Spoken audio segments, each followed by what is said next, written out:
Before the video starts, I would like to let you guys know that there is a Splatoon maps survey which a member of the Splatoon community known as Kbot has created. This is to be able to gather some data of what are some of your favorite map mode combinations, whether they should be played in competitive play or if they should cease to exist in it.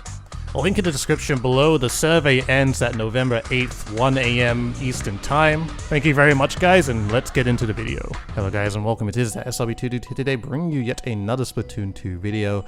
Now, today is going to be a follow-up to the how we can make the competitive Splatoon 2 scene much better than how it is right now. I was talking about how we have way too many map mode combinations within competitive Splatoon, and it should be something that is addressed, and we should work to, reducing it for the better of our community.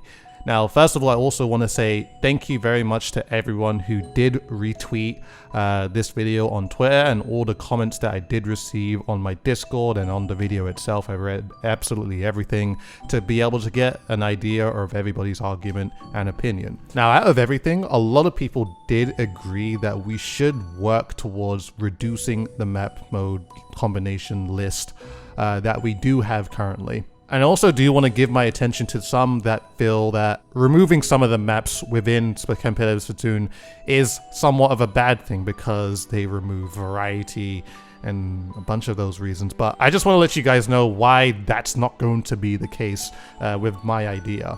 The main thing is because I need to remind you guys that 23 maps within a competitive game is still a lot of maps. And personally, I think if our competitive scene had limited the maps to 23 with one mode per stage, you'll be still getting a full variety of maps within the game, as simply every single map will be played. So it's not like we're removing variety. Just because we removed variations of a map that had maybe a block there for Splat Zones, but it's not there for tower control, doesn't mean that you've removed variety. We're removing it because you have to learn a completely different way of playing the map. Which, if we add that concept to all the maps that we currently have right now, it'll basically be too much to be able to learn and take in for our competitive scene to be able to actually get better as players. I also want to talk to you guys a little bit more in depth to personally what I think is a good Splat Zones map, a good Rainmaker map, a good tower control map,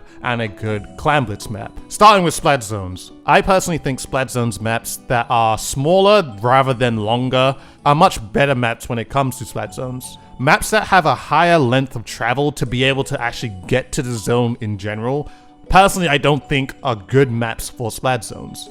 I have a couple examples of those types of maps, much like Port Mackerel Splat Zones, Moray Tower Splat Zones, and Arrow 1 or Mall Splat Zones. Those are I guess the three examples that come to mind. The reason for this is because it takes a longer amount of time to be able to contest the Splat Zone if you are on the opposing side. Which then, the players that do have the zone contested, it only means that they're going to get a substantial amount of points if they wipe the opposing team and have the zone first, obviously.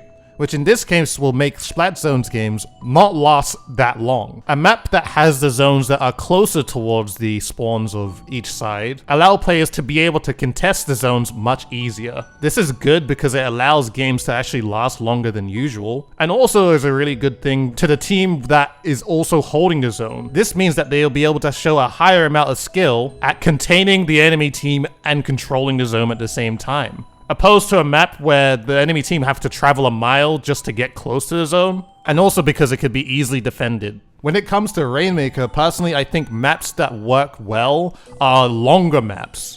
Honestly, when you look at Splatoon 1 Black Belly Rainmaker, you can understand why Nintendo banned it in the first place. Or the Rainmaker that we had in Splatoon 2, same thing. Because the map was so small, if there was a case where the enemy team just got fully wiped in some case, you basically just win because there's a low amount of time that you have to travel to actually put the Rainmaker on the pedestal.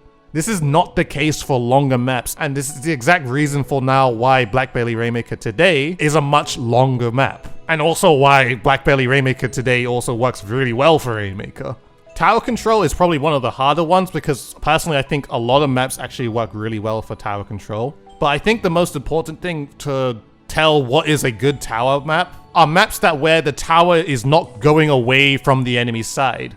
A prime example of that is Kelp Dome Tower Control. This is possibly one of the worst maps for tower control. As you've got control of the tower continues to get further away from the enemy's spawn. There are also only 2 points that you have to defend, which are fairly easy to. I feel like maps that actually go towards the enemy and have key defending points to allow the enemy to actually contest would be much better overall, mainly because the team that is pushing will have to learn to take control of that and be coordinated enough to actually control it while also defending the tower. And Kelp Dome Tower doesn't show that, mainly because once you got control of the tower, you stand in one spot until the tower actually meets the end point. And while all of that is going on, the tower always seems to be safe, which doesn't exactly allow much interesting gameplay. And with Clan Blitz, it's probably one of the more random overall, but there are a ton of maps that I personally don't feel are actually too fair when it comes to Clan Blitz. Probably one of them is Inkblot Art Academy Clan Blitz and Manta Maria Clan Blitz. I think those are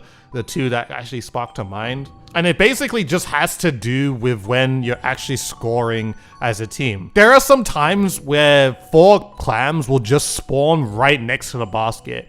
And personally, that being a thing, I personally don't think is fair at all. It doesn't actually show any effort of actually going back to the middle of the map to gather up some clams, to then throw clams within the basket. The only thing it really shows is that you stood right next to the basket, you scored a couple clams, and then clams just happened to spawn on you, so you basically just got 4 free clams for no reason. Which overall doesn't make a lot of sense if you think about it. I don't think it's a thing that all maps actually do this certain thing, but honestly I feel that in itself is a problem to Clan Blitz. And for the maps that do this very thing, I honestly feel like should not be played for competitive play. That is basically just my ideas of what I think make good map mode combinations when it comes to playing Splatoon 2 competitively.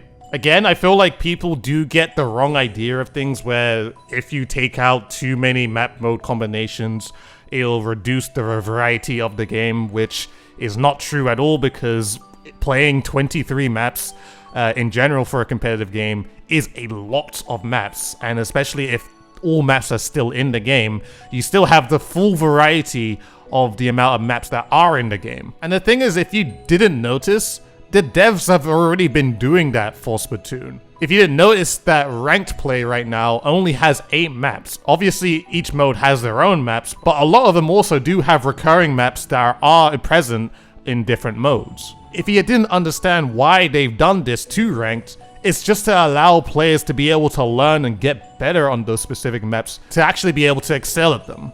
And it's also a thing today which determines what maps we play in tournament. However, as nice as it is to have many different maps to learn and play each month, you don't exactly get the opportunity to optimize your play on those maps, because personally I think 1 month is just not enough time to really understand and learn how to play the map. You probably understand it at the very end of the month, but by that time they're going to replace it with another one.